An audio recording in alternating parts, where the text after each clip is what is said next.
O Tanjobi omedetou gozaimasu.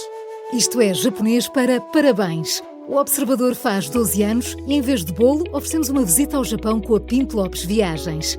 Assine por apenas 39,90€ e habilite-se a ganhar.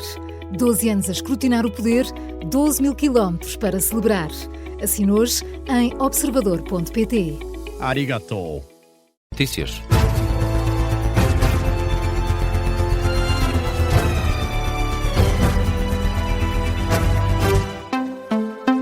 Jornal da Uma, com a edição do Vasco Maldonado Correia. Vasco já é conhecida a identidade do quarto detido da Operação Emergente, é espanhol, foi porta-voz do PSOE na Galiza e vive há vários anos no nosso país. Depois de Duarte Moral, Ruth Reimão e Rui Pedro Nascimento, o quarto detido chama-se Emílio Vázquez Blanco. Esta é uma notícia Observador. Foi deputado e também vice-porta-voz do PSOE no Parlamento da Galiza. Está radicado há vários anos em Portugal, onde tem atividade numa empresa de comunicação de marketing político. O socialista espanhol é suspeito de ter sido cúmplice de Duarte Moral na alegada manipulação das regras de contratação pública. A empresa de Vázquez Blanco, a Seco Biometrics, participou no concurso por consulta prévia da Junta de Freguesia da Misericórdia, que foi ganho pela empresa Diálogo Emergente, a empresa de Duarte Moral e Rui Pedro Nascimento. Ora, esta empresa de Vázquez Blanco foi também contratada pelo Partido Socialista em 2019 na campanha para o Parlamento Europeu. Nessa altura foi abrangida por 4 contratos mensais de quase 25 mil euros cada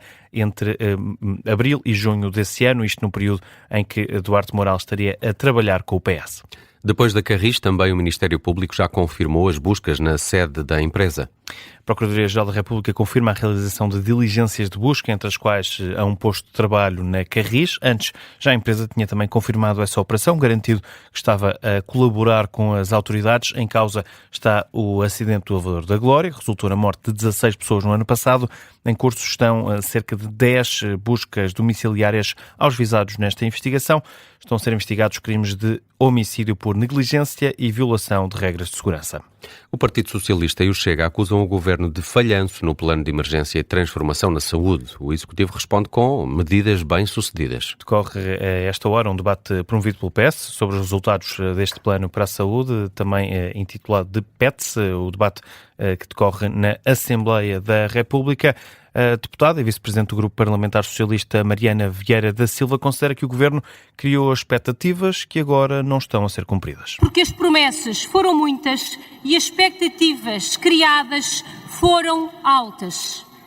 Ignorando ou desconsiderando problemas estruturais que são comuns a todos os países ocidentais, como o envelhecimento populacional, a carência de profissionais de saúde, a maior procura dos cuidados de saúde desde a pandemia, prometeu respostas fáceis, planos rápidos, passos de mágica e soluções evidentes. E essa gestão de expectativas explica boa parte da desilusão dos portugueses. Ora, o deputado do Chega, Pedro Pinto, vai mais longe, acusa o Executivo de repetir os erros dos governos socialistas no setor da saúde. 2 anos depois, a pergunta que se faz em relação ao Partido Socialista é o que é que mudou com o governo da AD. Ou seja, não mudou nada. A verdade é que não mudou nada. Os portugueses continuam a ser médico de família, as filas nos hospitais continuam cada vez maiores, as listas de espera também, as maternidades continuam fechadas e estão pessoas a morrer nos corredores dos hospitais. Da mesma opinião é a bancada liberal. A deputada Joana Cordeiro acusa também o Governo de se assemelhar ao anterior Executivo do Partido Socialista. Ora, do lado do Governo, a Secretária de Estado da Saúde, Ana Povo, salienta que o Executivo já fez muito mais do que aquilo que estava previsto no plano para o setor. As medidas que pensamos, preparamos e executamos no âmbito de dois programas de governo vão muito além do PETS. Este foi o ponto de partida, nunca um destino. As reformas estruturais que temos em curso são, acima de tudo, essenciais para devolver aos portugueses o SNS que merecem. Mas voltando ao PETS, importa sublinhar que não prometemos milagres, prometemos trabalho e cumprimos.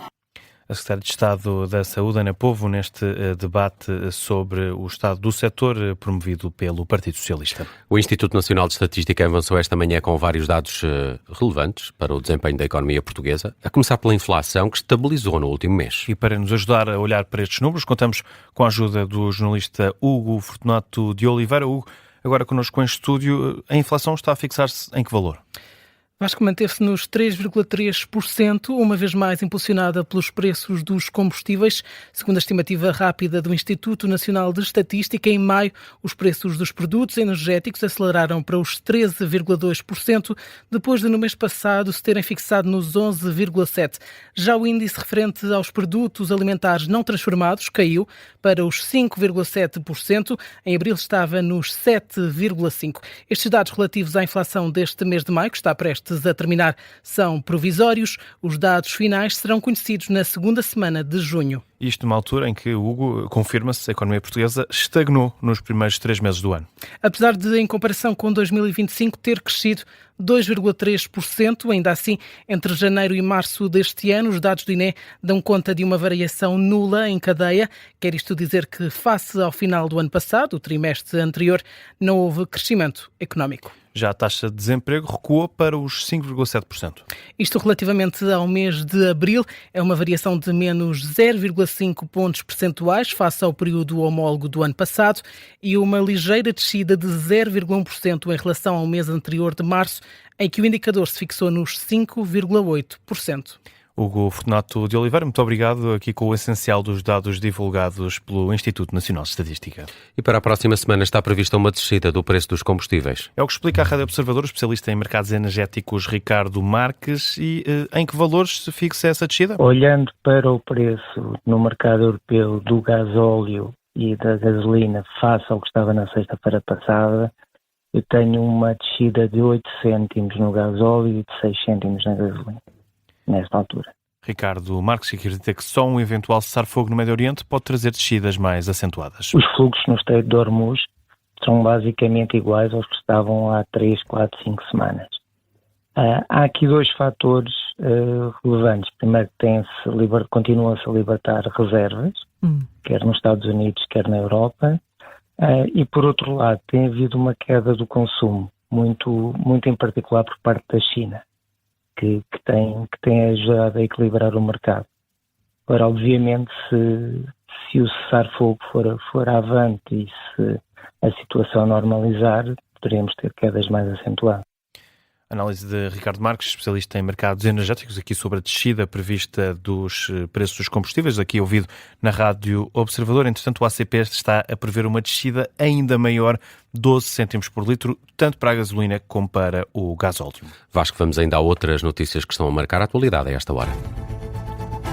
Está no mínimo 2 horas atrasado o briefing do Conselho de Ministros, em que Luís Montenegro vai anunciar que o Governo aprovou a prestação social única. A medida aprovada hoje em Conselho de Ministros pretende juntar debaixo das mesmas condições de acesso 13 prestações sociais, entre elas o rendimento social de inserção. Uma dessas condições vai ser a obrigatoriedade de pôr os beneficiários a realizar trabalho social sem ainda ser conhecido a que tipo de trabalho se refere o Executivo. O Presidente romeno convocou de urgência esta manhã o Conselho Supremo de Defesa Nacional depois de um prédio residencial no país ter sido atingido por um drone russo que atacava perto da fronteira com a Ucrânia, ou entre a Ucrânia e a Roménia. 2 pessoas ficaram feridas. Num comunicado, a presidência romena justifica a reunião com o caráter sem precedentes deste evento, que exige uma resposta firme, coordenada e proporcionada aos níveis nacional e internacional. Entretanto, o Ministério Português dos Negócios Estrangeiros já veio condenar fortemente este ataque russo que atingiu a cidade romena de Galati. Ursula von der Leyen e o primeiro-ministro húngaro Péter Magyar estão reunidos em Bruxelas a esta hora. Magyar espera assinar hoje um acordo político para a libertação de 17 mil milhões de euros em fundos europeus para a Hungria. Esses fundos foram congelados durante o mandato de Viktor Orbán. O líder do governo húngaro afirma à Reuters que um acordo sobre esses fundos está muito próximo. Nesta reunião entre von der Leyen e Magyar está em cima da mesa também a adesão da Ucrânia à União Europeia.